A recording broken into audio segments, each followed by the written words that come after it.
उर्मिला स्वयंपाकघरात आपण सर्वांचं स्वागत आहे. तर आता तुरीचं तर खूप सीझन चालू आहे आणि तुरीच्या सोल्याचीच भाजी, आमटी सगळंच चालू आहे. समोसे पण तुरीच्या सोल्याचेच चलत आहेत. तर मी हे पतील्यामध्ये तेल टाकून घेतलेलं आहे 4 पळीनी त्या, आणि जिरं मोहरी टाकून घेतलं. हे मिरच्या चिरून घेतल्यात लाल हिरव्या, कांदा चिरून घेतला आहे 2 कांदे, आणि एवढ्या मिरच्या चांगल्या 7-8 चिरून घेतल्या होत्या हे लाल आणि हिरव्या.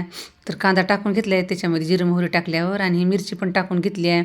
आता ह्याच्यामध्ये तेलामध्ये चांगलं परतू द्यायचं आहे. अर्ध कच्चंच ह्याला परतू द्यायचं आहे आणि जास्त खरपूस भाजायचं नाही, काही नाही. याला कच्चंच भाजून घ्यायचं तेलामध्ये, आणि हे कच्च्याच खूप टेस्ट लागते. आता हे लसूण पण टाकून घेतलं आहे मी तेलामध्ये, आणि हे पण अर्ध कच्चंच असं तळू द्यायचं तेलामध्ये.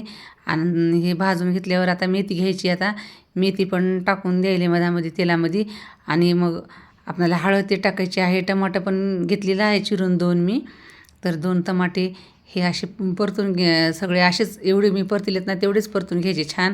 आणि हे 4 वांगे घेतले होते चांगले चिरून, पाण्यामध्ये मीठ ते टाकलं होतं, आणि मीठ टाकून थोडे वेळ वांगे थोडे वेळ भिजू घातले होते चांगले 1 तास मी.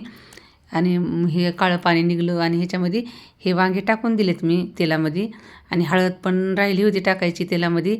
तर आता ह्याच्यामध्ये टाकून वांगे टाकल्यावर टाकून घेतलेत. आणि खीन तुरीचे सोले टाकायचे. हे तुरीचे सोले मी सोलून पाण्यामध्ये भिजू घातले होते थोडे वेळ, आणि मग ह्याच्यामध्ये धुवून स्वच्छ टाकले त्याच्यामध्ये सोले धुवून. तर सोले सोलताना पण स्वच्छच करावंच लागतात, का तर मधामध्ये किडा आळी असते, म्हणून स्वच्छ करूनच टाकावं लागतात धुवून ते. आणि हे 2 टमाटे चिरून घेतले होते मोठे मोठे चांगले मी. तर हे टमाटे पण टाकून घेतले त्याच्यामध्ये. आता हे सोले टाकून ते परतून टमाटे टाकून सगळं परतून घेतले. 2 चमच ह्या चमच्याने 2 चमचे मीठ टाकून घेतलेले आहे. तर 2 चमचे मीठ लागतेच ह्या भाजीला, एवढ्या भाजीला.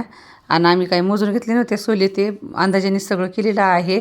पण टमाटे ते मोजून घेतले होते 4 वांगे 2 टमाटे. आता ही कोथिंबीर स्वच्छ धुवून चांगली चिरून घेतलेली आहे. तर ही आणि माझी मुलगी बनवत आहे भाजी, आणि मी हे करत आहे व्हिडिओ काढत आहे ह्याचा भाजीचा. तर 2 गिलास ह्या गिलासाने पाणी लागलं होतं. तर 2 गिलास पाणी टाकून घेतल्यावर आम्ही असं चांगलं हे भाजी चांगली गदगद झाल्यावर चांगली, आणि त्याला बुडबुडे फुटू लागल्यावर भाजीला गरम झाली की मग लगेच झाकण टाकून आम्ही घेतलं. का तर थंड एकदम भाजीवर चांगलं लागत नाही आणि शिजत नाही लवकर, म्हणून अगोदर गरम होऊ दिली भाजी आणि झाकण लावून ठेवलेलं आहे.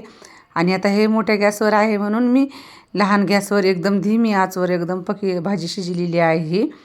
आणि ही भाजी भातासोबत भाकरीसोबत खूप टेस्ट लागते.